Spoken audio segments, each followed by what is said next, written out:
हरे कृष्ण. स्वागत सर्वांचं. श्री श्री राधा गोविंद इस्कॉन मँगलोर तर्फे घेतला जाणारा लेव्हल 2 चा वर्ग आहे, ज्यामध्ये आपण भगवद्गीतेचा अध्याय 17वा श्रद्धात्रय विभाग योगचं अध्ययन करतो आहोत. तर प्रथम वर्गाची सुरुवात आपण मंगलाचरणने करूया.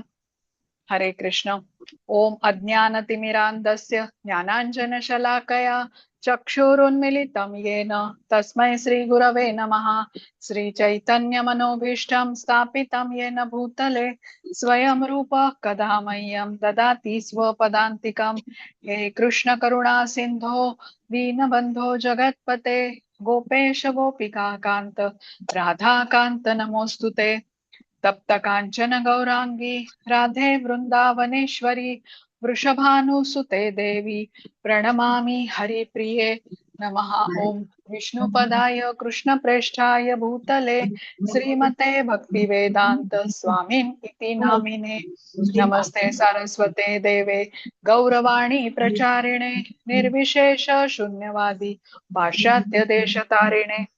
जय श्री कृष्ण चैतन्य प्रभु नित्यानंद श्री अद्वैत गदाधर श्रीवासादि गौर भक्त वृंद. हरे कृष्ण कृष्ण कृष्ण हरे हरे हरे राम राम राम हरे हरे. हरे कृष्ण सर्वांना. तर सर्वात प्रथम इस्कॉनचे संस्थापक आचार्य कृष्ण कृपामूर्ती भक्ती वेदांत स्वामी श्रीला प्रभुपाद यांना आपण साष्टांग प्रणाम करूया. त्यानंतर ज्यांच्या साध्या आणि सोप्या भाषेमुळे त्यांनी आपल्या समोर भगवद्गीता ठेवली आणि त्यामुळेच या ग्रंथाचं अध्ययन आपण करू शकलो. श्री श्री राधा गोविंद इस्कॉन मँगलुरूचे अध्यक्ष नामनिष्ठ दास प्रभूजी यांना सादर प्रणाम, ज्यांनी हा अभ्यासक्रम आपल्या सर्वांच्यासाठी बनवला, झूमच्या द्वारे उपलब्ध करून दिला आणि त्यामुळे घरी बसल्या या संधीचा आपण लाभ घेऊ शकलो. अन्वय माताजींना प्रणाम करते, ज्यांनी मला भगवद्गीता शिकवली आणि श्लोकांचा सखोल अर्थ समजावून सांगितला. माझ्या कोहोस्ट मिनल माताजी यांना सादर प्रणाम. उपस्थित सर्व भक्तांना सादर प्रणाम आणि सर्वांचं परत एकदा स्वागत. विशेष म्हणजे सर्वांना गुरुपौर्णिमेच्या शुभेच्छा. आणि भक्तांच्या जीवनामध्ये स्थान हे अत्यंत महत्वाचं आहे. गुरु आपल्या जीवनामधील अज्ञानाचा अंधकार दूर करून ज्ञानाचा प्रकाश पसरवतात. गुरु या शब्दातला गु म्हणजे काय आहे? अंधकार, आणि रु म्हणजे तो नाहीसा करणारा, म्हणून गुरु हा शब्द तयार झालेला आहे. आपले आई वडील हे पहिले गुरु आपण मानतो. जन्माला आल्यानंतर संस्कार, चालीरीती, जगाची पहिली ओळख आपल्याला करून देणारे हे आपले आई वडील प्राथमिक गुरु असतात आपले. त्यानंतर आपले शिक्षक आपल्याला अक्षर ओळख करून देतात, विद्या कौशल्य शिकवतात, योग्य अयोग्याची पारख शिकवणारे शालेय शिक्षक हे आपले दुसरे गुरु असतात. आणि त्यानंतर मग मनुष्याला मोक्ष प्राप्तीचा मार्ग दाखवणारे, स्वतःची खरी ओळख म्हणजे आत्मज्ञान करून देणारे, भगवंतांशी जोडणारे हे आध्यात्मिक गुरु असतात. तर म्हटलंय ना की अनेक जन्म संप्राप्त कर्मबंध विदाहिने आत्मज्ञान प्रदाने ना तस्मै श्री गुरवे नमः. म्हणजे अनेक जन्मांपासून एकत्रित केलेली कर्मबंधनं म्हणजे सुख दुःख भोगण्यासाठी आपण हा पुनर्जन्म घेत असतो, आणि या कर्मबंधनाचा नाश करता येईल असं हे आत्मज्ञान प्रदान करणाऱ्या गुरूंना माझा प्रणाम असो. आपण गुरुवंदना करण्यासाठी रोज वर्गाची सुरुवात मंगलाचरणने करतो. त्यात पहिला श्लोकही आपण अज्ञानतिमिरान्धस्य ज्ञानांजन शलाकया चक्षुरुन्मिलितं येन तस्मै श्री गुरवे नमः असं म्हणूनच आपण सुरुवात करतो. तर जेवढा आदर कृष्णांचा आपण करू तेवढाच आदर गुरूंचा आपल्याला करायला हवा असं सांगितलं गेलंय. इंद्राच्या सभेमध्ये एकदा बृहस्पतींनी प्रवेश केला. गुरु बृहस्पती हे देवतांचे गुरु होते. त्यांनी प्रवेश केला, पण इंद्रांनी त्यांना वंदन केलं नाही, उठून आदर दाखवला नाही त्यांच्या प्रती, आणि इंद्राची सर्व ऐश्वर्य काढून घेतली गेली होती. तर जेव्हा जीवाची प्रबळ इच्छा असते आध्यात्मिक मार्गावर प्रगती करण्याची, तेव्हा भगवंतांच्या कृपेने गुरूंची भेट भगवंत घडवून आणतात. जेवढे श्रेष्ठ गुरु असतात, सद्गुरु म्हणतो आपण त्यांना, तसं शिष्यानेही सत शिष्य बनण्याचा प्रयत्न असायला हवा. गुरूंच्या आदेशांचं पालन तत्परतेने निष्ठापूर्वक करण्याचा प्रयत्न असायला हवा. गुरु हे कृपा सिंधू म्हटले जातात, पण शिष्याचीही म्हणजे ज्ञान प्राप्त करण्याची तेवढीच तळमळ हवी, आणि गुरु ती ओळखू शकतात आणि ते शिष्याला योग्य असं ज्ञान प्रदान करून मनुष्य जन्माचं सार्थक तो त्याद्वारे शिष्य करू शकतो. तर श्रीला प्रभुपाद यांच्यासारखे अत्यंत श्रेष्ठ गुरु ज्यांचं कार्य हे एवढं महान होतं की पाश्चात्य देशामध्ये जाऊन ज्यांना कृष्ण कोण हे माहिती नाही, कृष्णांबद्दल काहीही त्यांनी ऐकलेलं नाही, अत्यंत अंधकारमय असं जीवन जे जगत होते आणि ज्यांची अधोगती ही निश्चित होती, अशा बद्ध जीवांना त्यांच्या मुखाने हरिनाम उच्चारायला प्रवृत्त करणं ही शक्ती श्रीला प्रभुपाद यांच्यासारख्या शुद्ध भक्ताची होती. आणि आजही 50 वर्षांनंतर जवळजवळ श्रीला प्रभुपाद यांच्या शिकवणीवर आधारित सन्मार्गाने जीवन जगणारे त्यांचे अनेक शिष्य जगभरात आहेत. बद्ध जीवाला अशा प्रकारे भवसागरातून पार करण्यासाठी गुरु हे नौकारूपी व्यवस्था भगवंतांनी केलेली आहे बघा. तर सर्व व्यवस्था ही जरी भगवंतांची असली तरी कृपेचं माध्यम हे सद्गुरू असतात. आणि आज आपण भगवद्गीतेच्या बघा जवळजवळ अंतिम अध्यायापर्यंत पोहोचलो. 17वा अध्याय आज पूर्ण होऊन आपण लगेच 18व्या अध्यायाला सुरुवात करणार आहोत. तर भगवद्गीता समजून घेण्याचा प्रयत्न आपण केलाय तो श्रीला प्रभुपाद यांच्या लेखणीमधून उतरलेल्या या साध्या सुगम भाषेमुळे. तर ही त्यांची विशेषता आहे की गहन अर्थही अत्यंत सोपा करून ते सांगतात. त्यांची प्रवचनं ऐकण्याचा आपला प्रयत्न असायला हवा, कारण गुरूंचे शब्द, त्यांची वाक्य, त्यांचे आदेश हे म्हटलं जातं केवढ्या गंभीरतेने आपल्याला घेतले पाहिजेत की चित्तामध्ये जणू आपण ते धारण केले पाहिजेत. तर श्रीला प्रभुपाद यांना साष्टांग प्रणाम करून त्यांचे आशीर्वाद घेऊन आजच्या वर्गाला आपण सुरुवात करूया. तर हा श्रद्धात्रय विभाग योग म्हणजे श्रद्धेचे 3 प्रकार, प्रकृतीच्या 3 गुणांचा प्रभाव कसा पडतो मनुष्याच्या जीवनावरती हे आपण बघत आहोत. आणि काल आपण 14 श्लोक पूर्ण केले होते. आज 15व्या श्लोकापासून आपण सुरुवात करतोय. तर 16व्या अध्यायामध्ये बघा दैवी आणि आसुरी प्रवृत्तीबद्दल अर्जुनाने जाणून घेतल्यानंतर या अध्यायाची सुरुवात अर्जुन प्रश्नाने करतो, प्रश्न विचारतो कृष्णांना. आणि अर्जुन काय विचारतो की शास्त्रांच्या विधिविधानांचं जे पालन करीत नाहीत, कृष्णांवरती श्रद्धा ठेवत नाहीत, त्यांची ही स्थिती कशामुळे असते. तर यावर उत्तर देताना कृष्ण सांगतात की प्रकृतीच्या 3 गुणांचा प्रभाव मनुष्याच्या श्रद्धेवर होतो आणि त्यानुसार मनुष्याचा आहार, यज्ञ, दान, तप यावरही प्रभाव पडतो या प्रकृतीच्या 3 गुणांचा. आता काल जो भाग आपण समजून घेतला त्यामध्ये बघितलं की सत्व गुणाच्या प्रभावाने केलेले यज्ञ, दान, तप हेच केवळ लाभदायी ठरतं. रजो आणि तमोगुणाच्या प्रभावा केलेली कार्य अंततः निष्फळ होतात. तमोगुणामध्ये केलेली कार्य तर विनाशालाच कारणीभूत होतात. तर आज आता आपण पुढे 15व्या श्लोकापासून सुरुवात करून समजून घेऊया. हरे कृष्ण माताजी.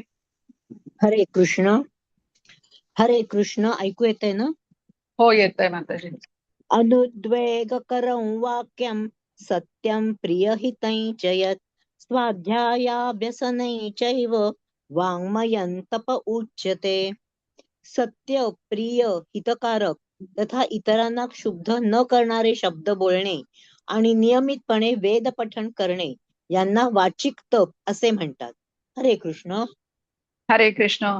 तर काल आपण तपाबद्दल जाणून घेत असताना शारीरिक तपाबद्दल जाणून घेतलं. कायिक तप किंवा शारीरिक तप, शरीराने करण्याचा तप. तर सत्वगुणामधला व्यक्ती भगवंत, ब्राह्मण, गुरु इत्यादींना आपल्या शरीराने वंदन करतो, त्यांचा आदर करतो, म्हणजे सेवा करतो, अहिंसा पाळतो, शरीराने अंतर्बाह्य शुचिता ठेवतो आणि आपलं आचरण हे साधं सरळ ठेवतो.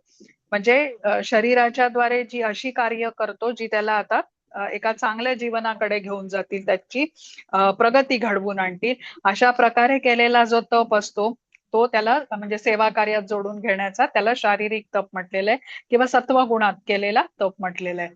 आता वाचिक तपाबद्दल या श्लोकामध्ये आपल्याला सांगितलेलं आहे. वाचिक म्हणजे काय? वाणीचा तप. तर कृष्ण सांगतात की आपण नेहमी मधुर वाणीचा वापर केला पाहिजे. दुसऱ्याला बोचेल किंवा दुसऱ्याचं मन क्षुब्ध होईल अशा शब्दांचा वापर आपण करू नये. तर ही पहिली पायरी झाली. मग दुसरी पायरी म्हणजे काय? वाणीने नेहमी सत्य बोलायला पाहिजे. सत्य बोलताना पण ते दुसऱ्याला दुखवलं जाणार नाही, दुसरा व्यक्ती दुखावला जाणार नाही असं बोलता यायला आपण शिकून घेतलं पाहिजे. आता सत्य तर आपल्याला त्या व्यक्तीला सांगायचंय पण ते कटू आहे सत्य. तर ते सांगत असताना कसं मनुष्याने प्रथम त्या व्यक्तीमधले चांगले गुण सांगायला पाहिजेत आणि मग हळूवार असं सत्य त्याला सांगावं. म्हणजे पहिली त्याची स्तुती करायची, मग नम्रपणे दुसऱ्याला दुःख होणार नाही अशा प्रकारे ते सत्य त्याच्या समोर मांडायला पाहिजे. जसं आता लहान मुलं बघा आजारी असतात, ते काय पटकन ती औषधं घेतील असं सांगता येत नाही. मग आपण काय करतो, ते मधाचं बोट लावून मुलाच्या तोंडात ते औषध देतो. तसंच आहे, काळजीपूर्वक सत्य आपल्यालाही सांगता येतं. एखाद्यामधला अवगुण सांगत असताना आपला हेतू काय पाहिजे, की त्या मनुष्यामध्ये, व्यक्तीमध्ये सुधारणा घडून यावी. तर त्यासाठी आपण ते कार्य करत असतो. तर तो दुखावला जाणार नाही ह्याची काळजी आपल्याला घ्यायला पाहिजे. म्हणजेच तो ते समजून, आपलं जे काही बोलणं आहे ते समजून योग्य ते बदल स्वतःमध्ये करून आणेल. तस आणि तिसरी पायरी म्हणजे वाणीच्या तपाची, म्हणजे वाणीने भगवद्गीता, श्रीमद भागवतम इत्यादीचे श्लोक म्हटले पाहिजे. भगवंतांच्या कृष्ण कथा, कृष्ण कीर्तन हे किंवा जप केला पाहिजे. शास्त्रांचा अभ्यास करून त्यानुसार बोललं पाहिजे. असंच मनाला येईल तसं बोलणं, कोणाची खोटी स्तुती करणं, असत्य बोलणं, तर असं करू नये असं सांगितलेलं आहे. म्हणजे शांत वाणीने योग्य शब्दांचा वापर झाला पाहिजे. म्हणून इथे कृष्ण बघा 3 शब्द म्हणतात. वाणी कशी पाहिजे, तर सत्यम, प्रियम आणि हितम असायला हवी. आता एक महात्मा असं म्हणत असत, की जिभेने जर का हरिनाम घेतलं नाही तर शरीराचे जितके इतर अवयव असतात, मांसाचा तुकडाच असतो, इतर सर्व अवयव, केवळ जिभेमध्ये हे सामर्थ्य असतं हरिनाम घेण्याचं. तर ते जिभेने हरिनाम घेतलं नाही तर इतर अवयवांसारखा एक मांसाचा तुकडा असंच जीभ बनून राहते. जसं बघा स्त्रिया असतात, कानामध्ये आभूषणं घालतात, गळ्यामध्ये आभूषणं घालतात, त्याने म्हणजे शोभा वाढते. तर तसंच हे आभूषण आहे हरिनाम जिभेसाठी. आणि ज्या जिभेने जो तो व्यक्ती हरिनाम घेत नाही, भक्तांचा संग ठेवत नाही, त्याच्या वाणीमध्ये ना गोडवा असतो, ना सत्य तो बोलू शकतो, ना त्याची वाणी इतरांसाठी हितकारी ठरते. तर म्हणून सत्यम, प्रियम आणि हितम अशी वाणी पाहिजे, जी दुसऱ्याचं मन जिंकू शकेल. आता पुढे 16वा बघूया आपण. हरे कृष्ण. हरे कृष्ण. मन प्रसादा सौम्यत्वं मौनम आत्मविनिग्रह भाव संशुद्धिरित्येतत् तपो मानसमुच्यते. आणि समाधान, सरळपणा, गांभीर्य, आत्मसंयम आणि भावशुद्धी हे मानसिक तप आहेत. हरे कृष्ण. हरे कृष्ण. आता इथे या श्लोकामध्ये मानसिक तपस्येबद्दल सांगितलेलं आहे. शारीरिक तपापेक्षा सूक्ष्म हा वाणीचा तप आहे, म्हणून तो श्रेष्ठ आहे. वाणीच्या तपाहून सूक्ष्म किंवा अधिक श्रेष्ठ असा हा मानसिक तप आहे. आता मन जर का संयमित असेल तर हा मानसिक तप सहज केला जाऊ शकतो. आणि वाणीचा तप आणि शारीरिक तपही सहज केला जाऊ शकतो. याच्या मागचं कारण म्हणजे मन संयमित आहे, मन नियंत्रणात आहे, म्हणजेच इंद्रिय तृप्तीपासून असा व्यक्ती दूर असल्यामुळे अशा प्रकारचे तप तो करू शकतो. आता समाधान, सरळपणा, आत्मसंयम ही सर्व मानसिक तप करून प्राप्त होणारी फळं आहेत. तर जेव्हा आपण कृष्णांच्या बरोबर जोडून घेतो काया वाचा मनसा, म्हणजे कृष्ण भावना भावित जीवन जगतो, तेव्हा हे मनाचे जणू अलंकार आपल्याला प्राप्त होतात. जणू कृष्णच आपल्या भक्ताला भेट स्वरूपात या गोष्टी सर्व देतात. तर त्यामुळे शरीर, वाणी आणि मन याद्वारे अशी तपस्या करणारा जो सत्वगुणी आहे, ज्याचं मन कृष्ण भावनेशी जोडलेलं असेल, तर मानसिक तप, शारीरिक तप त्याच्याकडून सहजपणे होईल. आणि एक साधं सरळ समृद्ध जीवन तो जगेल, सदाचाराने जगेल आणि उत्तरोत्तर आपली आध्यात्मिक मार्गामध्ये प्रगतीही करू शकेल. आता पुढचा बघू 17वा. हरे कृष्ण. हरे कृष्ण. श्रद्धया परया तप्तं तपस्तत्त्रिविधं नरैः अफलाकांक्षिभिर्युक्तैः सात्विकं परिचक्षते.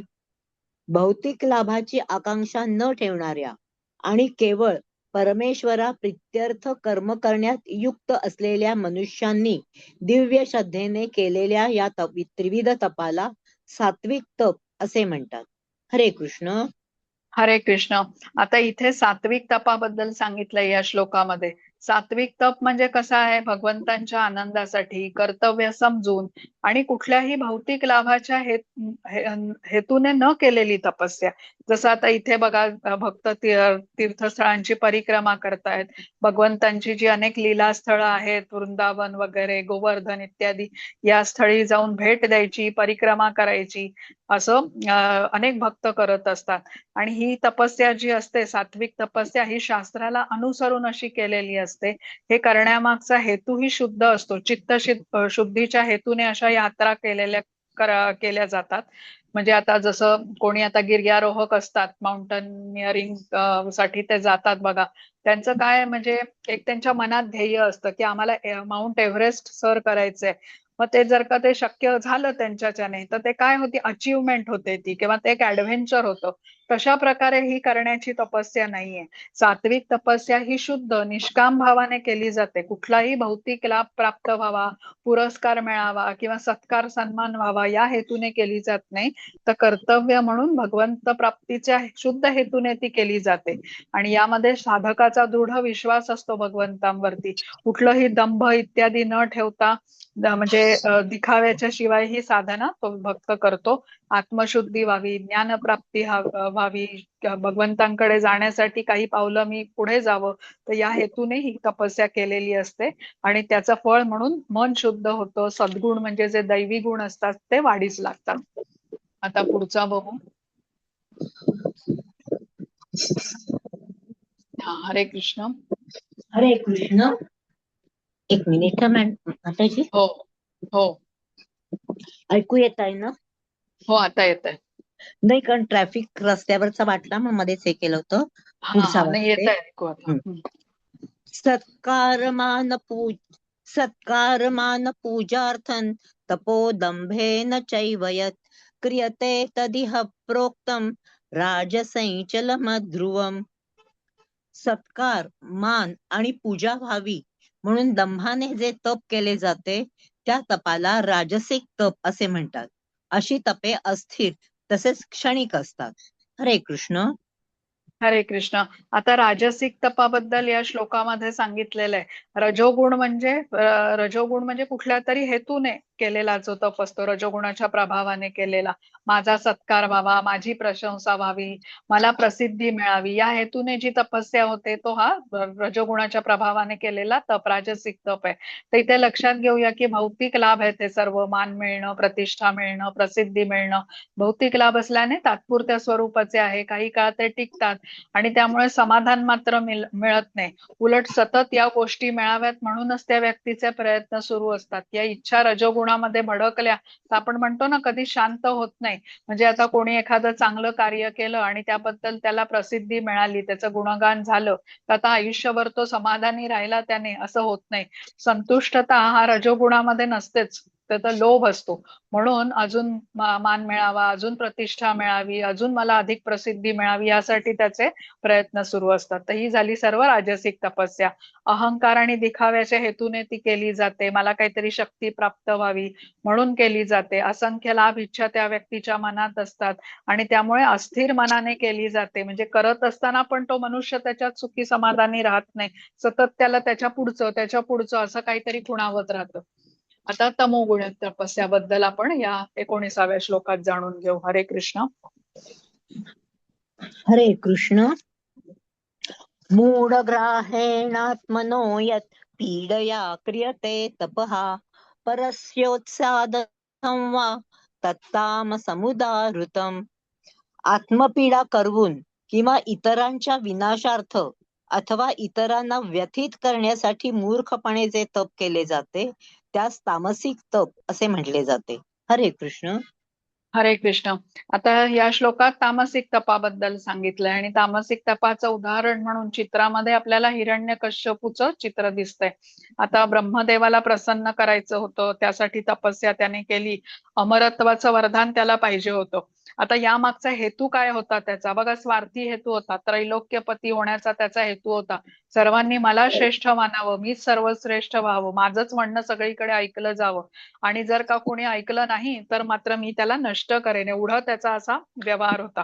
दुसऱ्याचा अहित करण्यासाठी त्याला हे वरदान हवं होतं. हा झाला तामसिक तप.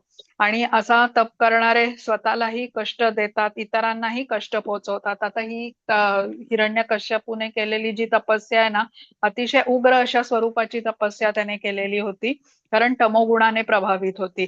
तामसिक तपस्यामध्ये दुसऱ्याला हानी पोचवणं, दुसऱ्याचं नियंत्रण करणं, आत्मपीडा या हेतूने ती केली जाते. अशा तपस्येमध्ये हिंसा, त्यानंतर मद्य, मांस, बळी अशा वस्तूंचाही उपयोग केला जातो. आणि जे काही फळ मिळालंच तर ते अल्पकालिकच असतं. आत्मविनाश मात्र निश्चित असतो अशा तपस्येच्या नंतर अहंकार वाढतो अशी तपस्या केल्याने, आसुरी वृत्ती खूप बळावते, अधर्माचं आचरण केलं जातं, त्यामुळे शेवटी त्याचा अंत विनाशामध्येच होतो. आता इथे ही पण गोष्ट आपण समजून घेतली, अहितकारी तप जेव्हा कोणी करतो तेव्हा तो आपला विनाश ओढवून घेतो. हिरण्यकश्यपू, रावण ही सर्व याचीच उदाहरण आहेत. म्हणजे आता आपण काय समजून घेतलं की राजसिक तप तो व्यक्ती स्वतःच्या इच्छा पूर्ण करण्यासाठी करतो, पण तरीही त्याचं फळ नष्टच होतं अंततः. तामसिक तपाचं फळ हे आता जसं समजून घेतलं तेही नष्ट होतं. म्हणजे केवळ सात्विक तप आहे जो भगवंतांच्या प्रित्यर्थ केला जातो, त्याचं फळ हे शाश्वत राहतं, ज्याने आपली आध्यात्मिक प्रगती साध्य होऊ शकते. आता आपण 20वा बघू. हरे कृष्ण. हरे कृष्ण. दातव्यमिति यद्दानं दीयतेनुपकारिणे देशे काले च पात्रे च तद्दानं सात्विकं स्मृतम्. कर्तव्य म्हणून योग्य व्यक्तीला योग्य स्थळी, वेळी आणि काळी प्रत्युपकाराची अपेक्षा न करता दिलेल्या दानाला सात्विक दान असे म्हटले जाते. हरे कृष्ण. हरे कृष्ण. आता इथे दानाबद्दल सांगितलंय, तप झालं, आता दानाबद्दल माहिती दिलीये. सात्विक दान हे फळाची अपेक्षा न करता माझं कर्तव्य आहे म्हणून योग्य वेळी, योग्य स्थळी आणि योग्य व्यक्तीला दिलं गेलेलं दान आहे. आता योग्य व्यक्ती म्हणजे कोण असू शकतो? तर ब्राह्मण आहे, वैष्णव आहे, अशाला हे दान दिलं जावं. तर श्रीला प्रभुपाद सांगत असत की दान केल्याने बघा व्यक्तीची धनाकडे असलेली आसक्ती कमी होते आणि मग अशा व्यक्तीचं हृदय कोमल होतो. आता जो दान करत नाही, केवळ धनाचा संग्रह करतो, म्हणजे आसुरी प्रवृत्तीच्या प्रभावामुळे हे होतं, किंवा धनाकडे ज्याची आसक्ती आहे तो व्यक्ती असा कृपण म्हटला जातो त्याला. त्याचं हृदय कठोर होतं आणि ह्या अशा आसुरी प्रवृत्ती त्याच्यामध्ये बळावते या प्रकारे. आणि कठोर हृदय म्हणजे त्याची कर्मही तशीच उग्र स्वरूपाची असतात, कठोर निष्ठुरपणे तो वागत असतो. पण भक्त म्हणजे कोमल हृदयाचा असायला हवं, सहृदयता असली पाहिजे, संवेदनशीलता असली पाहिजे. तर त्यासाठी हे महत्व आहे की मनुष्याने दान केलं पाहिजे. आणि सात्विक दान हे कसं शुद्ध असतं, कुठल्याही स्वार्थाच्या विना केलं जातं, अहंकार किंवा कुठल्या फळाच्या इच्छेच्या शिवाय केलेलं असतं, प्रत्युपकाराची म्हणजे दानाच्या बदल्यात त्याची कुठलीही इच्छा नसते. तसंच योग्य म्हणजे सात्विक व्यक्तीला हे दान दिलं जातं. कर्तव्य समजून केलेलं हे दान असतं, प्रसिद्धीसाठी म्हणजे अशा हेतूने ते दान केलं जात नाही. आणि कुठल्या धार्मिक स्थळी केलं जाऊ शकतं, कोणाला संकट समयी सहायता करण्यासाठी निस्वार्थपणे केलेलं हे दान म्हणजे सात्विक दान. आता हे श्रेष्ठ दान आहे. आता पुढचं बघूया आपण. राजसिक दानाबद्दल इथे सांगितलेलं आहे. हरे कृष्ण. हरे कृष्ण. यत्तु प्रत्युपकारार्थं फलम् उद्दिश्य वा पुनः दीयते च परिक्लिष्टं तद्दानं राजसं स्मृतम्. परंतु जे दान प्रत्युपकाराची अपेक्षा ठेवून, फळाची आशा ठेवून किंवा संकुचित वृत्तीने दिले जाते, त्या दानाला राजसिक दान असे म्हणतात. हरे कृष्ण. हरे कृष्ण. आता राजसिक दान म्हणजे दान देत असताना लाभाची कुठली तरी इच्छा ठेवून दान केलं जातं. जसं आता कोणी हॉस्पिटल उघडण्यासाठी, कुठली शाळा उघडण्यासाठी देणगी देतात, तर त्यांची इच्छा काय असते, तर तिथे त्यांचं नाव लावावं, सगळ्या व्यक्तींना, सगळ्या लोकांना समजावं की ही देणगी मी दिलेली आहे, म्हणजे सर्वांना दिसेल अशा ठिकाणी पाटी लावली जावी असा त्यांचा आग्रह असतो. तर कधी कधी कसं होतं, तर व्यक्ती मनापासून दान देतच नाही, म्हणजे दान दिल्यानंतर त्याला वाटतं अरे रे, मी उगीच एवढे पैसे त्याला दानामध्ये दिले. तर हे संकुचित मनाने केलेलं दान हे पण राजसिक दान आहे. दानाच्या बदल्यात काहीतरी अपेक्षा ठेवली, स्वार्थ ठेवला असेल, तर तेही दान राजसिक स्वरूपाचंच होतं. तर काहींना प्रसिद्धी हवी असते, मी दानशूर म्हणून सगळ्यांनी मला ओळखावं. आता इथे बघा चित्रामध्ये हा व्यक्ती फोटो कोणाला तरी गरीब परिवाराला तो काहीतरी भाजी फळं इत्यादी देतोय, पण त्याच्या म्हणजे तो फोटो काढून आता सोशल मीडियावरती टाकून स्वतःची प्रसिद्धी मिळवणार आहे. तर हे सर्व अशा प्रकारचं केलेलं जे दान आहे ते राजसिक दान म्हणून ओळखलं जातं. आणि असं राजसिक दान आध्यात्मिक प्रगती घडवून आणू शकत नाही, उलट बंधनामध्ये अडकवतं. आपण राजांद्रुगाची कथा ऐकली होती बघा, यासाठीच तो असंच या प्रकारेच दान करत होता. आता तमोगुणात केलेलं दान कसं असतं ते आपल्याला इथे सांगितलंय. हरे कृष्ण. हरे कृष्ण. अदेशकाले यद्दानम् अपात्रेभ्यश्च दीयते असत्कृतमवज्ञातं तत्तामसमुदाहृतम्. अयोग्य स्थळी, अकाली, अपात्र व्यक्तींना आणि अनादराने तसेच अवहेलनापूर्वक दिल्या जाणाऱ्या दानाला तामसिक दान म्हटले जाते. हरे कृष्ण. हरे कृष्ण. आता न विचार करता अपमानजनक पद्धतीने अयोग्य वेळी अयोग्य व्यक्तीला म्हणजे अपात्र व्यक्तीला दिलेलं दान हे तामसिक दान या स्वरूपात येतं. आता काही वेळेला बघा, कोणी भिकाऱ्याला किंवा निर्धन व्यक्तीला पैसे देताना लोक आपण बघतो त्यांच्याकडे असे पैसे फेकतात, म्हणजे अनादराने ते दान देतात. तर मनुष्य गरीब असेल, निर्धन असेल, पण दान हे आदराने केलं जावं हे आपल्याला सांगितलंय. तसंच दारूचं दुकान, जुगाराचा अड्डा इत्यादी उघडण्यासाठी कोणाला दान दिलं जाऊ नये, ते तामसिक स्वरूपात येतं. प्राण्यांचा कत्तलखाना, प्राण्यांचं मांस विकण्याची दुकानं उघडण्यासाठी दिलेलं दान हेही तामसिक दान आहे. अयोग्य व्यक्तीला दान दिलं, जसं आता दारुड्याला पैसे दिले आणि ते पैसे वापरून त्याने जर का त्याची दारू विकत घेतली तर मग त्याचा दोष आपल्याला लागतो, कारण आपण त्याला ते पैसे दिलेले आहेत. हे तामसिक दान झालं. म्हणून दान करताना, विशेषतः पैशाचं दान करताना खात्री करून घेतली पाहिजे की ते धन योग्य गोष्टीसाठीच उपयोगात आणलं जाईल. त्यासाठीच सात्विक दान म्हणतो ना आपण, योग्य वेळी योग्य व्यक्तीला देण्याचं महत्व आहे. आणि अन्यथा दान करायचं असेलच तर मग अन्न किंवा ती वस्तू दान करावी, पैसे दान करू नयेत. आता इथे चित्रात बघा दाखवलंय, हा शारीरिक दृष्ट्या व्यक्ती अगदी व्यवस्थित आहे, पण त्याला नशा करण्यासाठी तो दान मागतोय. अशा व्यक्तीला जेव्हा आपण दान देतो तेव्हा आपणही कर्मबंधनामध्ये अडकतो. आता 23. हरे कृष्ण. हरे कृष्ण. ओम तत्सदिति निर्देशो ब्राह्मणस्त्रिविध स्मृतः ब्राह्मणास्तेन वेदाश्च यज्ञाश्च विहिताः पुरा. सृष्टीच्या आरंभापासूनच ओम तत्सत हे 3 शब्द परमसत्याचा निर्देश करण्यासाठी योजिले जातात. वेदोक्त मंत्रांचे उच्चारण करताना आणि परब्रह्माच्या संतुष्टी प्रित्यर्थ यज्ञ करताना ब्राह्मण या निर्देशाचा उपयोग करीत असत. हरे कृष्ण. हरे कृष्ण. आता आपण बघितलं की 3 गुणांच्या प्रभावाने केलेलं यज्ञ, दान, तप हे दोषपूर्ण असतात आणि 3 गुणांनी हे सर्व बाधित असल्याने आध्यात्मिक फळ आपल्याला प्राप्त होऊ शकत नाही. तर त्यामुळे आध्यात्मिक प्रगतीसाठी या अशा प्रकारे 3 गुणांच्या प्रभावाखाली केलेल्या यज्ञ, दान, तप या कार्यांचा काही लाभही होत नाही. तर इथे कृष्ण सांगतात, जेव्हा ही कार्य म्हणजे यज्ञ, दान, तप किंवा आपण जो आहार घेतो याचा उपयोग जेव्हा ओम तत्सत म्हणजे भगवान श्री पुरुषोत्तम यांच्या प्रित्यर्थ केला जातो, तेव्हा मात्र ही सर्व कार्य आध्यात्मिक उन्नतीची साधनं बनतात. आता ओम तत्सत असं म्हटल्या क्षणी ही सर्व कार्य कृष्णांच्या बरोबर जोडली जातात. कुठलंही कार्य करण्याच्या आधी ओम तत्सत म्हटलं जावं हे आपल्याला सांगितलेलं आहे. श्रीकृष्णांना निर्देशून हे 3 शब्द वापरलेले आहेत आणि शास्त्रामध्येही याचा उल्लेख आहे. वैदिक मंत्रांची सुरुवात ओमने केली जाते. भगवंतांच्या पवित्र नामापूर्वी हे ओंकाराचं उच्चारण होतं. आता जेव्हा ब्रह्मदेव प्रजापती म्हणतात ना, त्यांनी आपली सर्व ची निर्मिती केली, तर त्यावेळेला त्यांना आदेश दिला गेला ह्या सृष्टीमध्ये जेवढे जीव आहेत त्यांना त्यांनी निर्माण करावं. खूप मोठी जबाबदारी या ब्रह्मदेवांवरती भगवंतांनी सोपवली होती. आता विचार करा, आपणही एखादा असा मोठा प्रकल्प पूर्ण करण्याची जबाबदारी उचलतो तेव्हा घरातील ज्येष्ठ व्यक्तींचे आपण आशीर्वाद घेतो. तसंच ब्रह्मदेवांनी हे या प्रजापतीचं कार्य सुरू करण्यापूर्वी त्यांनी भगवंतांचे आशीर्वाद घेतले आणि त्यावेळेला त्यांनी भगवंतांचं स्मरण करण्यासाठी हे ओम तत्सत असे शब्द उच्चारले आणि तेव्हापासून ही परंपरा सुरू झाली की कुठलंही कार्य करण्या अगोदर ओम तत्सत म्हणण्याची. आणि ओम तत्सत म्हटल्याने ते कार्य आता कृष्णांच्या प्रित्यर्थ केलं जातं. आध्यात्मिक स्वरूपाचं ते आध्यात्मिक प्रगतीचं एक ते साधन होतं ते कार्य.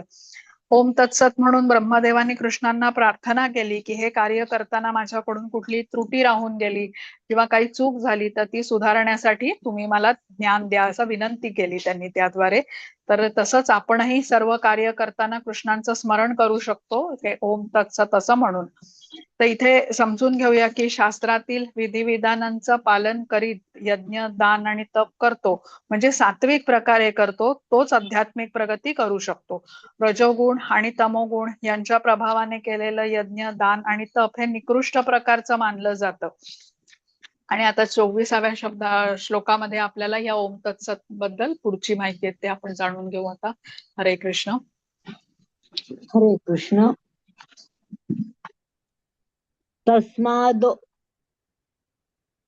तस्मादमित्युदाहृत्य यज्ञदानतपक्रियाः प्रवर्तन्ते विधानोक्ताः सततं ब्रह्मवादिनां. म्हणून परमेश्वराची प्राप्ती करण्यासाठी शास्त्रोक्त विधिविधानानुसार यज्ञ, दान आणि तप करणारे ब्रह्मवादी साधक या सर्व क्रियांचा ओंकारापासून आरंभ करतात. हरे कृष्ण.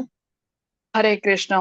आता ओम तत्सत हे शब्द भगवंतांना संबोधून म्हटले जातात. याच्यामध्ये आपण जसं जाणून घेतलं वैदिक ओंकारामध्ये भगवंतांच्या पवित्र नामापूर्वी ओंकार उच्चारला जातो. म्हणून मंत्रांचं उच्चारण करताना बघा ओम नमो वासुदेवाय, ओम परमात्मने नमः, वैदिक मंत्रामध्ये त्यासाठी ओंकार असतो. आता ऋग्वेद आणि छांदोग्य उपनिषद यामधील मंत्रांमधून ओम तत्सत हे शब्द घेतलेले आहेत आणि ज्याचा उच्चार केल्याने ते कार्य आता भगवंतांच्या प्रित्यर्थ केलं जातं असं सांगितलंय. तर जेव्हा यज्ञ, दान आणि तप करण्यापूर्वी आपण ओम तत्सत म्हटल्याने ही कार्य आता कृष्ण भावना भावित होतात, म्हणजे ती दिव्य कर्म होतात. आता ओंकार किंवा ओम हा शब्द भगवंतांना सूचित करतो.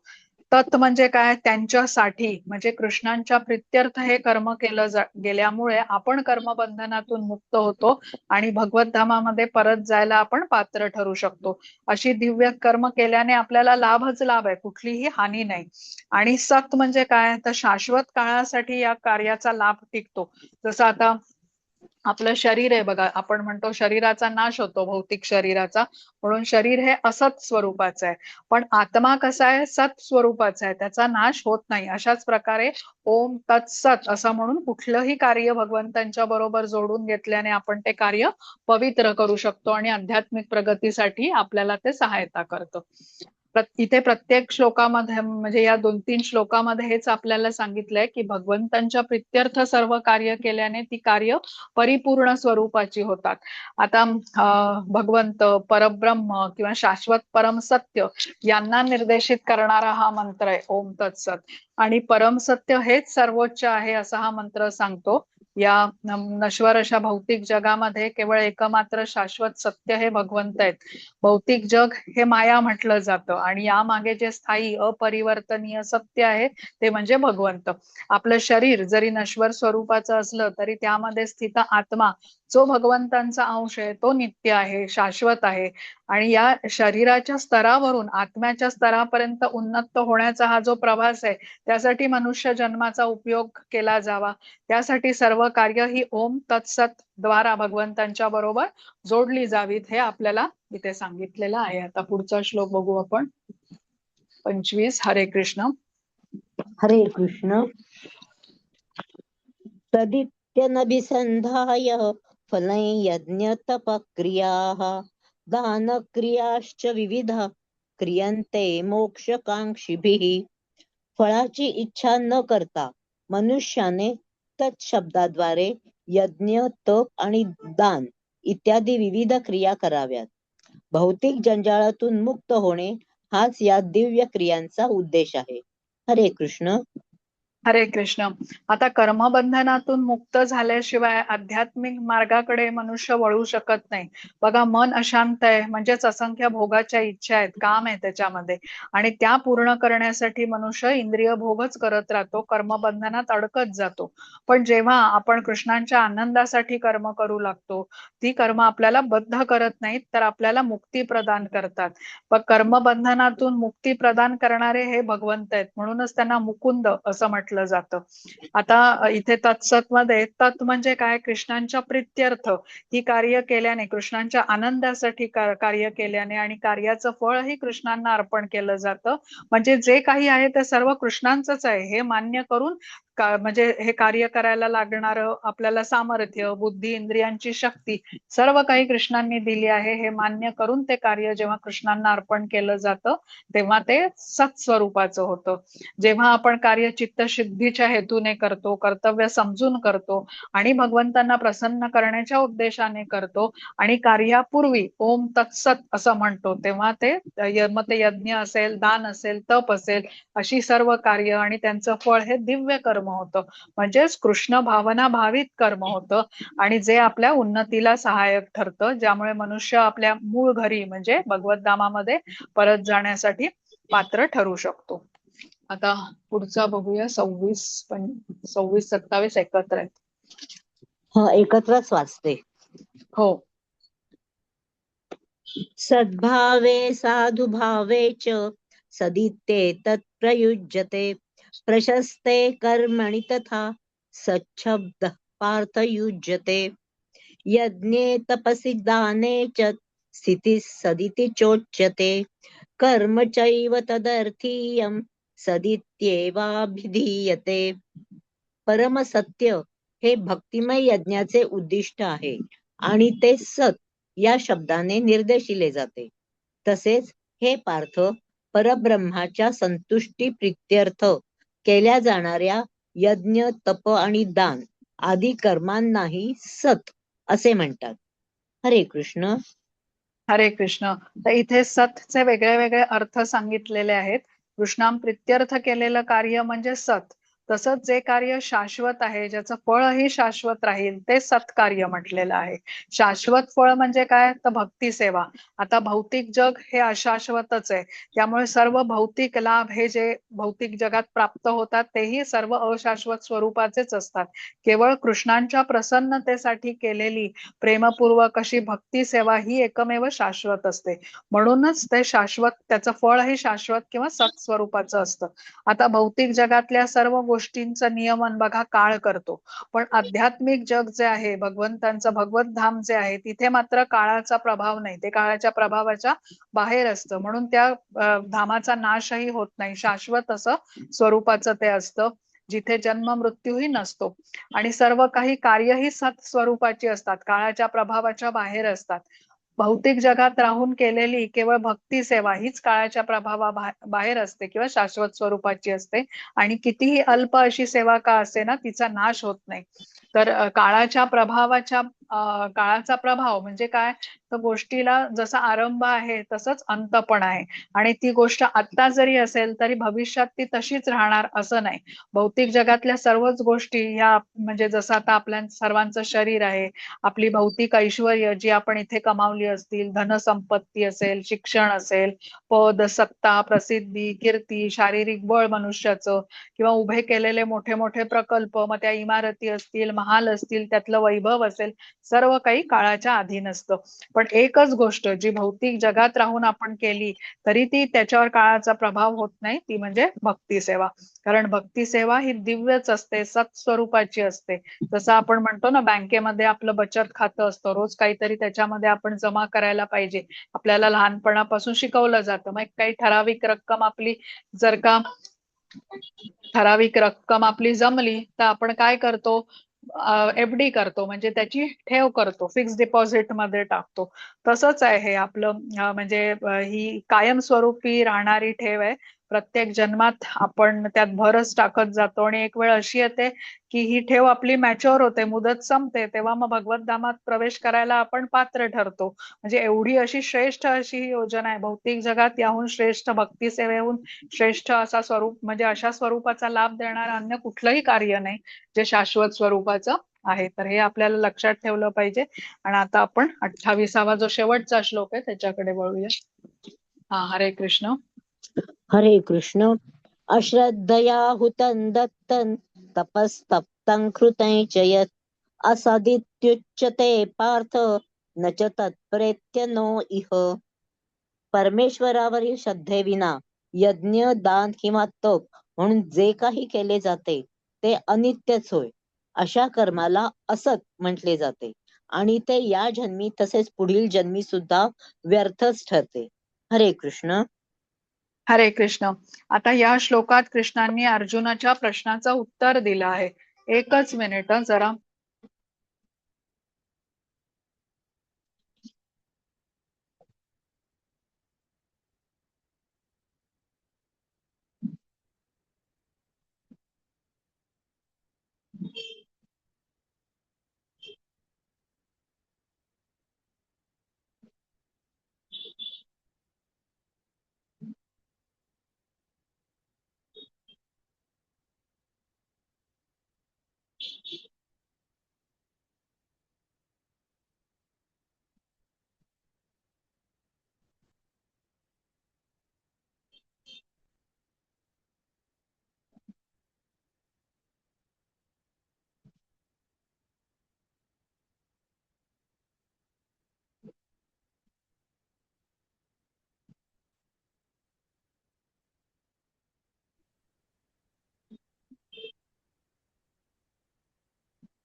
हा, क्षमस्व. जरा फोन काहीतरी काल गॅस कनेक्शनचा प्रॉब्लेम झाला होता, आज परत त्याच वेळेला त्यांचा फोन आला, तर क्षमस्व.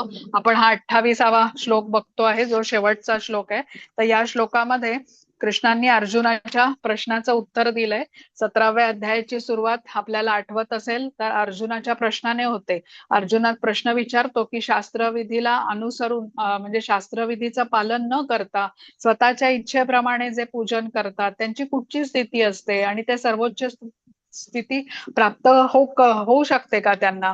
तर इथे कृष्ण उत्तर देतात की भगवंतांच्या प्रती श्रद्धा न ठेवता केलेलं कार्य हे प्रकृतीच्या 3 गुणांनी प्रभावित असतात, अस्थायी स्वरूपाची असतात आणि त्यामुळे ती व्यर्थच ठरतात.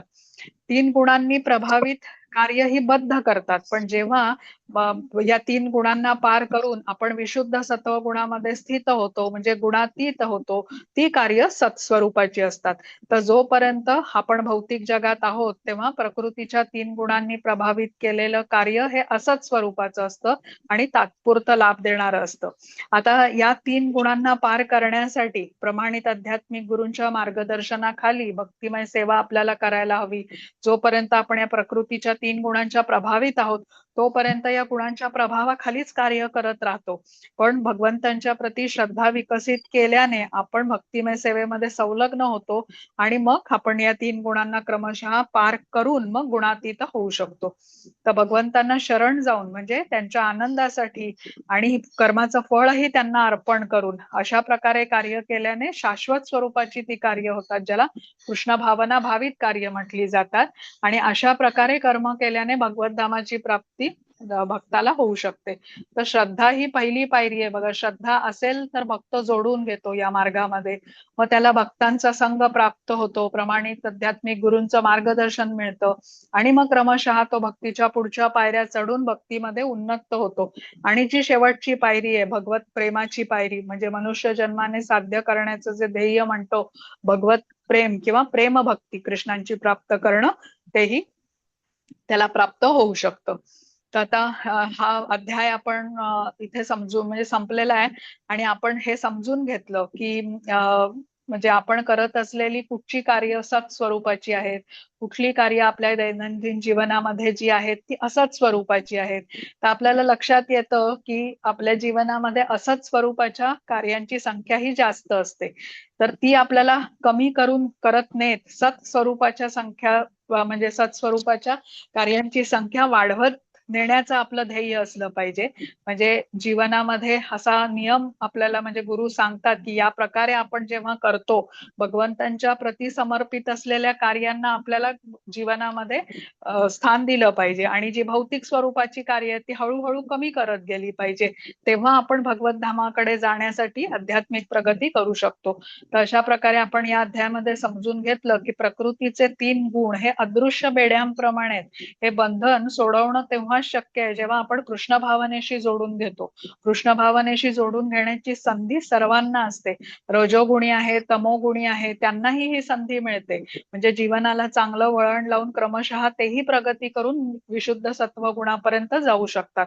पण हे बंधन कसं आहे, दृढ आहे, अतिशय घट्ट आहे. म्हणजे असं सहजासहजी आपण सोडवू शकत नाही. हेही आपल्याला आता 16व्या आणि 17व्या अध्यायात समजून घेतल्यानंतर लक्षात आलेलं आहे. मग या 17व्या अध्यायामध्ये आपण बघितलं की आपल्या प्रकृतीचे 3 गुण आपल्या श्रद्धेवरती, आपल्या आहारावरती आणि यज्ञ, दान आणि तप यावरती कसा प्रभाव टाकतात. आता आपण 18व्या अध्यायाकडे वळूया. 18व्या अध्यायामध्ये याच प्रकृतीच्या 3 गुणांबद्दल आपल्याला अजून सखोलपणे सांगितलेलं आहे. तर ते आता आपण जाणून घेऊया. तर इथे स्टॉप शेअर करते. या अध्यायावरचा जे काही प्रश्न आहेत ते तुम्ही लिहून ठेवा आणि अध्यायाच्या शेवटी मला विचारा. तोपर्यंत मी इथे 18व्या अध्यायाची स्लाइड जरा शेअर करते.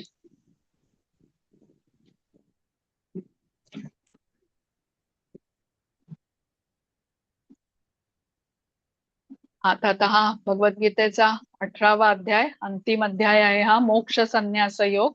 आणि या अध्यायामध्ये भगवंतांच्या प्रती शरणागतीचा सर्वोच्च मार्ग हा मनुष्याला कसं सर्व पापांमधून मुक्त करून पूर्ण ज्ञान प्रदान करतो हे आपल्याला सांगितलेलं आहे.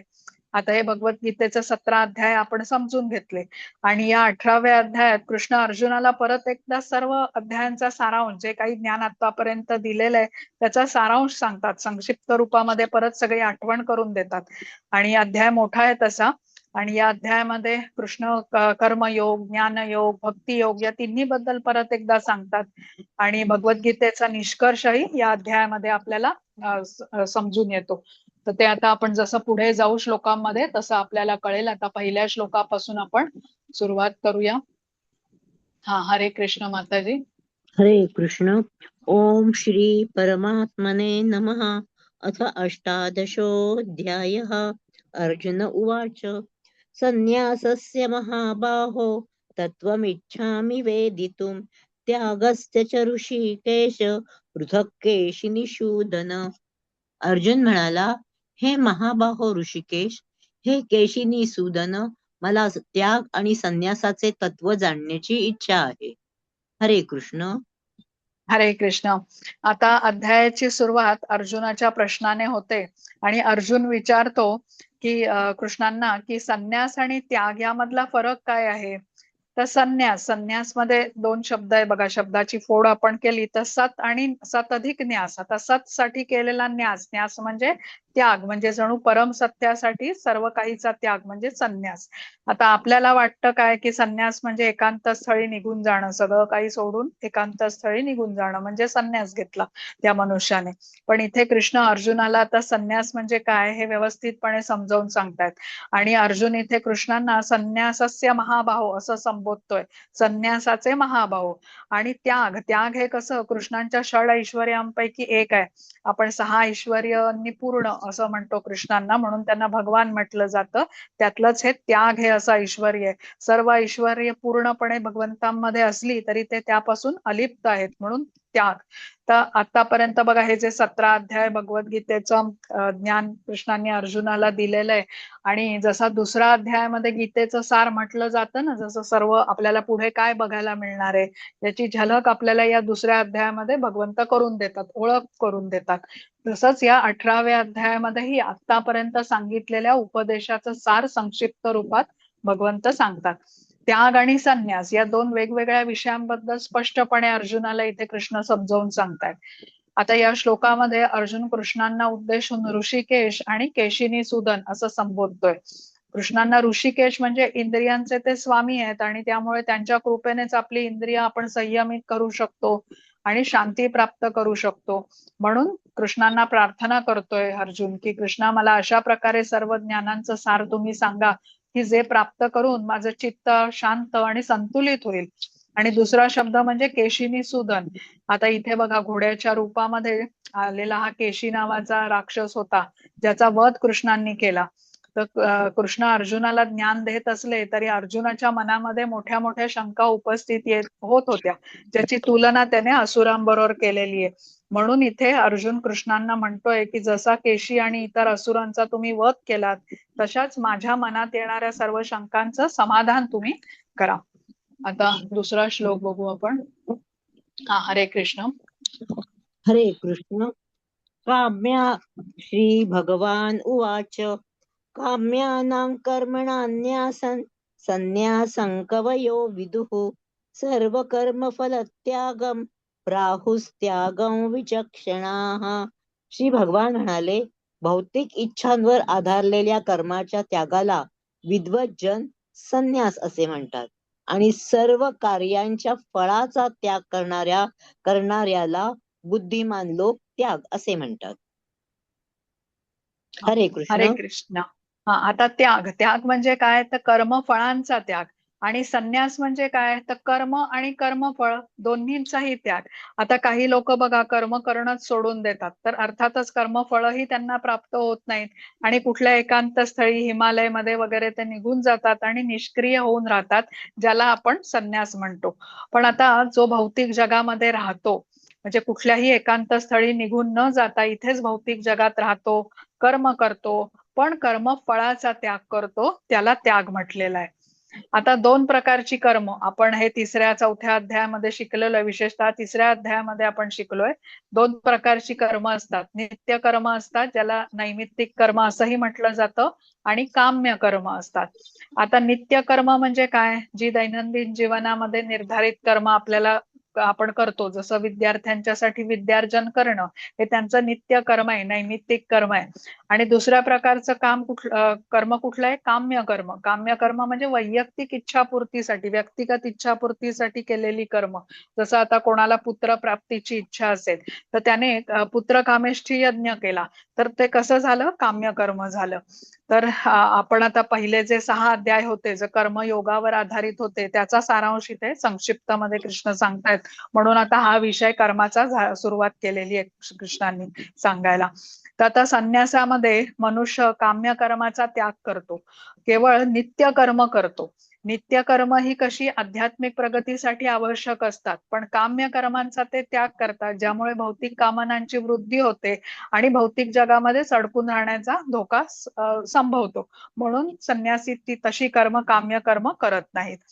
आणि त्यागामध्ये मनुष्य कसं करतो की काम्य कर्मही करतो आणि नित्य कर्म दोन्ही करतो पण फळाची अपेक्षा तो ठेवत नाही. पण इथे कृष्ण परत एकदा सांगतात की कर्मफळाची इच्छा ठेवून कर्म करू नये आपण आणि आध्यात्मिक ज्ञान चित्तशुद्धी आणि मोक्षाकडे घेऊन जाणाऱ्या कार्यांचा कधी त्यागही आपण करू नये. आता जे गृहस्थाश्रमी असतात बघा ते काम्य कर्म पण करतात आणि नित्य कर्म दोन्ही करतात. काम्य कर्म तर हेतू ठेवून केलं जातं पण स्वतःच्या लाभाची इच्छा ठेवून कोणी कर्म केलं नसेल तर त्याने चित्तशुद्धी होते. जसं आता अर्जुन इथे युद्ध करणारे कृष्णांच्या आदेशानुसार तो हे धर्मयुद्ध लढणारे आणि फळाची अपेक्षा न ठेवता युद्ध करणारे कारण कृष्णांनी त्याला सांगितलंय की युद्ध करताना मृत्यू आला तर तू स्वर्गात जाशील मृत्यू नाही आला युद्ध जिंकलास तर तुला राज्यप्राप्ती होईल पण राज्यप्राप्तीच्या लोभाने तू युद्ध करू नकोस. जसं आता दुर्योधन हे युद्ध करत होता कारण त्याला राज्यप्राप्तीचा खूप प्रचंड लोभ होता. तर असं लोभ ठेवून तू युद्ध करू नकोस पण तुझं धर्म कर्तव्य समजून त्याचं तू युद्ध कर, जो माझा आदेश आहे, माझ्या संतुष्टीसाठी हे कार्य कर, ज्याने तुझी चित्तशुद्धी होईल. आता वरवर पाहता आपल्याला दिसतं की दुर्योधन आणि अर्जुन हे दोघंही राज्यप्राप्तीसाठीच लढतायत, कारण युद्ध आहे दोघांच्या मध्ये.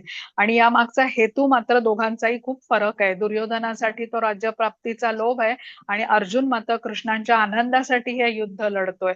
म्हणजे कृष्ण इथे अर्जुनाला हे समजवतायत की हे जे नित्य कर्म आहे हे कर्तव्य म्हणून व्यवस्थितपणे केलं पाहिजे आणि कर्माचं फळ भगवंतांना अर्पण केलं पाहिजे. चारही वर्णातील लोकांनी आपली नित्य कर्म म्हणजे ब्राह्मण, क्षत्रिय, वैश्य आणि शूद्र यांनी ही कर्म आपली कर्तव्य समजून केली पाहिजेत, नित्य कर्म. आणि कर्माचं फळ हे भगवंतांना अर्पण केलं पाहिजे, ज्याने त्यांची आध्यात्मिक प्रगती घडून येईल. आता पुढचा बघू, तिसरा. हरे कृष्ण. हरे कृष्ण. त्याज्यं दोषवदित्येके कर्म प्राहुर्मनीषिणः यज्ञदान तपः कर्म न त्याज्यमिति च परे. काही विद्वज्जन घोषित करतात की सर्व प्रकारच्या सकाम कर्मांना दोषपूर्ण समजून त्यागले पाहिजे, परंतु इतर विचारवंतांचे असे म्हणणे आहे की यज्ञ, दान, तप अशा कर्मांचा कधीही त्याग करू नये. हरे कृष्ण. हरे कृष्ण. तर इथे म्हटलंय की त्यागाच्या बाबतीमध्ये विद्वानांची दोन प्रकारचे विचार असतात किंवा मतं असतात. बघा, दोन प्रकारची मतं ही कुठल्या शब्दांमध्ये सांगितले तर त्याज्यम दोष वदित्येके, म्हणजे आता सर्व सकाम कर्मांना काही विद्वान दोषपूर्ण मानतात आणि सांगतात की त्यांचा त्यागच केला पाहिजे, कारण या यज्ञ कार्यामध्ये हिंसा होते. आता जे कपिल मुनी होते ज्यांनी सांख्य तत्वज्ञान सांगितलं, त्यांच्या अनुयायांचं हे असं मत आहे की सर्व सकाम कर्मांना दोषपूर्ण मानून त्यांचा त्याग केला पाहिजे. पण याशिवाय जैमिनी ऋषींचे जे अनुयायी होते त्यांचं म्हणणं काय आहे, न त्याज्यमिति चापरे, म्हणजे यज्ञ, दान आणि तप अशा कर्मांचा कधीही त्याग करू नये, कारण या वेदांच्या द्वारे ही कर्म निर्धारित केलेली असल्यामुळे त्यांनी काही पाप लागत नाही. ज्याच्यामध्ये हिंसा झाली तरीही पाप लागत नाही, त्यामुळे ही कार्य केलीच पाहिजेत. आता हे वेगवेगळ्या अनुयायांचे विचार इथे मांडलेत आणि म्हणजे यज्ञ कर्मासंबंधी. आणि पुढील श्लोकामध्ये कृष्ण आता त्यांचे याविषयी काय विचार आहेत हे आपल्याला कळतं, ते आपण बघूया. चौथा. हरे कृष्ण. हरे कृष्ण. निश्चयं शृणु मे तत्र त्यागे भरत सत्तम त्यागो हि पुरुष व्याघ्र त्रिविध संप्रकीर्तितः. हे भरत श्रेष्ठा, आता त्यागाविषयीचा माझा निर्णय ऐक. हे नरशार्दूल, शास्त्रांमध्ये 3 प्रकारच्या त्यागांचे वर्णन केले आहे. हरे कृष्ण. हरे कृष्ण. तर इथे समजून घेतलं पाहिजे की त्यागाबद्दल जरी मतभेद असले तरी कृष्ण जे सांगतात ना, तो निर्णय अंतिम आपण मानला पाहिजे, कारण भगवद्गीता ही स्वयं साक्षात भगवान श्रीकृष्ण यांची वाणी आहे. तर इथे ते स्वतः उपस्थित आहेत कुरुक्षेत्राच्या स्थानावरती आणि अर्जुनाला ज्ञान देत आहेत. तर त्यांचं काय म्हणणं आहे हे आपण प्रमाण ठेवलं पाहिजे, जे आता आपल्याला पुढच्या श्लोकामध्ये कळेल. हा. हरे कृष्ण. हरे कृष्ण. यज्ञदान तपः कर्म न त्याज्यं कार्यमेव तत् यज्ञोदानं तपश्चैव पावनानि मनीषिणाम्. यज्ञ, दान, तप या स्वरूपाच्या कर्मांचा त्याग करू नये, ती कर्मे केलीच पाहिजेत. यज्ञ, दान आणि तप ही कर्मे तर महात्म्यांना देखील पवित्र करतात. हरे कृष्ण. हरे कृष्ण. तर इथे कृष्ण म्हणतात की यज्ञ, दान आणि तप या कार्यांचा कधीही त्याग करू नये, कारण ती कशी कार्य आहेत तर महात्म्यांना देखील पवित्र करतात. म्हणजे पावनानी मनीषिणाम असं म्हटलेलं आहे, म्हणजे त्यांचीही चित्तशुद्धी घडवतात अशी ही कार्य आहेत. आणि या श्लोकाच्या तात्पर्यामध्ये श्रीला प्रभुपाद विवाह यज्ञ बद्दल आपल्याला सांगतात. आता विवाह म्हणजे विवाह यज्ञ असाच त्यांनी उल्लेख केलेला आहे. म्हणजे हा विवाह यज्ञ हा वैदिक मंत्रांचं उच्चारण करून ब्राह्मणांच्या द्वारा संपन्न केला जातो. यज्ञ म्हणजे श्री विष्णूंच्या संतुष्टीसाठी केलेलं कार्य. आता कुटुंबामधील ज्येष्ठ व्यक्तींच्या उपस्थितीमध्ये हा यज्ञ संपन्न केला जातो, त्यामुळे हे एक प्रकारचं पवित्र असं बंधन आहे. आता काही पती पत्नींमध्ये काही वादविवाद झाले किंवा पुढे मुलांच्या संबंधित काही समस्या आल्या तरी हे बंधन पवित्र बंधन असल्यामुळे असंच तोडता येत नाही सहजासहजी. आणि हे बंधन टिकवण्यासाठी एकमेकांच्या प्रती कृष्ण भावना पाहिजे, म्हणजे आदर पाहिजे, नम्रता पाहिजे, सहनशीलता पाहिजे. आपल्याकडे हे ज्ञान असेल तर हे बंधन आपण व्यवस्थितपणे टिकवू शकतो. आता विवाह यज्ञ असल्याने भगवंतांच्या बरोबर जोडलं गेलेलं हे कार्य असल्यामुळे श्रेष्ठ कार्य आहे. आता या उलट कोणी विचार केला की विवाह न करता असंच एकत्र राहण्याचा, तर तो मात्र पशुतुल्य व्यवहार होईल. आणि अशा संबंधातून जर का मुलं झाली तर त्यांचं भवितव्यही धोक्यात असेल. तर त्यामुळे यज्ञ, दान आणि तप, आता ही कार्य आचरणात आणण्यासाठी जरी कठीण वाटली आचरण करायला त्या शास्त्र संमत मार्गाने, तरी आपल्याला ती करण्याचा प्रयत्न करायलाच हवा, हे भगवंतांनी सांगितलं. कारण ही कार्य आपली शुद्धी घडवून आणतात. तर आता हे यज्ञाबद्दल आपण जाणून घेतलं. आता दानाबद्दल इथे सांगितलेलं आहे. आता दानाबद्दल बघा, लोक कसं इंद्रिय तृप्तीच्या कार्यासाठी अजिबात विचार न करता पैसे खर्च करायला तयार असतात. पण कुठेही दान देण्याची वेळ आली तर पटकन तयार होत नाहीत. तर कृष्ण भावने मध्ये दान देण्यासाठी, कृष्ण भावनेच्या कार्यात दान देण्यासाठीही ते तयार होत नाहीत. पण आपण दान करण्याचं महत्व आता हे 17व्या अध्यायात आपण जाणून घेतलं की दान सत्वगुणामध्ये केल्याने धनाकडे असलेली आसक्ती मनुष्याची कमी होत जाते क्रमशः. आणि योग्य व्यक्तीला योग्य स्थानी दान केलं, आनंदाने दान केलं तर कृष्ण भावना भावित अशा, म्हणजे कृष्ण भावनेमध्ये दान केलं तर अशा प्रकारे केलेलं दान हे सात्विक स्वरूपाचं आहे. आणि हे आपली आध्यात्मिक प्रगती घडवून आणतं आणि अनेक पटीने त्याचा लाभ आपल्याला भविष्यामध्ये प्राप्त होत असतो. तसंच आता तप म्हणजे काय? तपस्या. भक्ताला जसे वेगवेगळे साधना करायला सांगतात गुरूंच्या मार्गदर्शनाखाली, तर गुरु सांगतात सकाळी लवकर उठायला पाहिजे, स्नान केलं पाहिजे, मंगल आरती रोज केली पाहिजे, भगवंतांना दंडवत प्रणाम केला पाहिजे, नियमितपणे भगवद्गीता, श्रीमद भागवतम यांचं पठण झालं पाहिजे, प्रसादच ग्रहण केला पाहिजे. तर बघा, ही एक प्रकारची तपस्या आहे. आता काही जण म्हणतील की ही तपस्या करायला आम्हाला फार कठीण वाटतं, सकाळी लवकर उठणं काही आम्हाला जमणार नाही, उठून लगेच स्नान करायला जमत नाही. तर मग भगवंत त्यासाठी सांगतायत की यज्ञ, दान आणि तप हे मात्र केलं पाहिजे. जी कार्य महात्मांनाही, महात्मा तर स्वतः शुद्ध झालेले आहे, शुद्ध भक्त या स्तरापर्यंत उन्नत झालेले, त्यांनाही भगवंतांनी सांगितलं की त्यांनीही ही कार्य केली पाहिजेत. तर सर्वसामान्य मनुष्यांनी, नवसाधकांनी तर हे करण्याचा प्रयत्न असलाच पाहिजे. कारण ही कार्य आपल्याला शुद्ध करतात, आध्यात्मिक प्रगतीकडे उन्नत करतात. आता पुढचा बघूया, 6वा. हरे कृष्ण. हरे कृष्ण. एतान्यपि तु कर्माणि संगं त्यक्त्वा फलानि च कर्तव्यानीति मे पार्थ निश्चितं मतमुत्तमम्. ही सर्व कर्मे कोणत्याही प्रकारची आसक्ती किंवा फळाच्या अपेक्षेविना केली पाहिजेत. हे पार्थ, ही कर्मे कर्तव्य बुद्धीने केली पाहिजेत, हे माझे अंतिम मत आहे. हरे कृष्ण. हरे कृष्ण.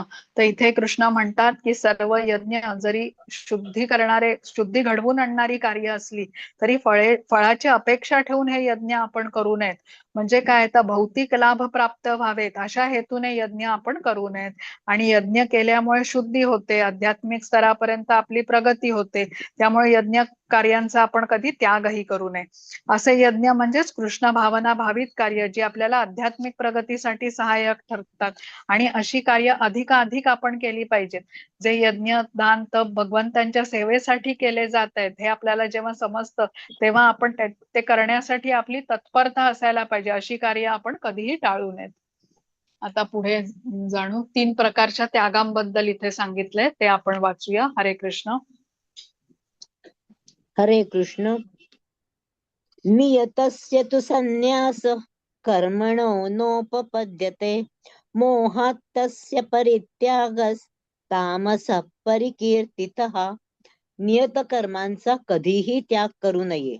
मोहवश होऊन जर मनुष्याने आपल्या नियत कर्मांचा त्याग केला तर त्यागाला तामसिक त्याग असे म्हटले जाते. दुःखमित्येव यत्कर्म काय क्लेश भयात् त्यजेत सकृत्वा राजसं त्यागन् नैव त्याग फल लभेत. जो मनुष्य नियत कर्मांना कष्टप्रद समजून किंवा ती कर्मे शरीराला क्लेश देतील या भीतीने त्यांचा त्याग करतो त्याने रजोगुणात त्याग केला आहे असे म्हटले जाते. असे कार्य मनुष्यास कधीही त्यागाच्या उन्नतीच्या दिशेने नेत नसते. कार्यमित्येव यत्कर्म नियतं क्रियतेऽर्जुन संगं त्यक्त्वा फलं चैव स त्यागस्तात्विको मतः. हे अर्जुन, ज्यावेळी मनुष्य नियत कर्म करायलाच हवे म्हणून करतो आणि सर्व प्रकारची भौतिक संगत आणि फळाची आसक्ती सोडून देतो, त्यावेळी त्याचा त्याग सात्विक समजला जातो. हरे कृष्ण. हरे कृष्ण. आता 3 गुणांचा प्रभाव त्यागावर कसा पडतो हे आपल्याला सांगितलेलं आहे. आता बघा, आपण भोजन तर रोज करतोच, मग ते भगवंतांसाठी शिजवून त्यांना भोग अर्पण करून आपण प्रसाद म्हणून जर का खाल्लं, तर मग ते आध्यात्मिक प्रगतीसाठी आपल्याला असं कार्य मदत करतं. स्वतःच्या स्वादासाठी भगवंतांना अर्पण न करता अन्न खाणं हे आपल्याला कर्मबंधनात अडकवणारं कर्म आहे. आणि भगवंतांसाठी अन्न तयार करून त्यांना अर्पण करून प्रसाद खाणं हे मोक्षदायक कर्म आहे.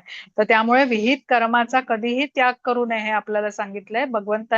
भगवंतांच्या साठी कर्म न करता स्वतःच्या तृप्तीसाठी कार्य केलं तर ते निश्चित आपल्याला बंधन तयार करत असतं. 3ऱ्या अध्यायात आपण हे सगळं समजून घेतलंय. तर जसं इथे सांगितलंय भगवंतांनी की संन्यासी जो असतो स्वतःसाठी अन्न त्याने शिजवू नये, पण भगवंतांच्या करता भोग म्हणून तो अन्न शिजवू शकतो आणि प्रसाद म्हणून ग्रहण करू शकतो. तो कोणी विहित कर्माचा कर्तव्य म्हणून जर का त्याग केला तर त्याला तमोगुणाचा प्रभाव असंच म्हटलं जाईल. आता तमोगुण म्हणजे कसा, अज्ञानच आहे. आणि म्हणजे भगवंतांना भोग अर्पण का करायचा, ते भगवंत खातात का वगैरे असे सगळे प्रश्न त्याच्या मनात असतात तमोगुणी व्यक्तीचा. म्हणजे तो त्याबद्दल काही विशेष विचार करत नाही, याबद्दल ज्ञान जाणून घेण्याचा प्रयत्न करत नाही. त्याचा विचार कसा असतो, शास्त्र काय सांगतो हे त्याला माहित करून घ्यायचं नसतं. मला ही गोष्ट आवडते आणि मी ते खातो, म्हणजे मग तो मांसाहार असेल, शिळं अन्न असेल तरी तो खातो.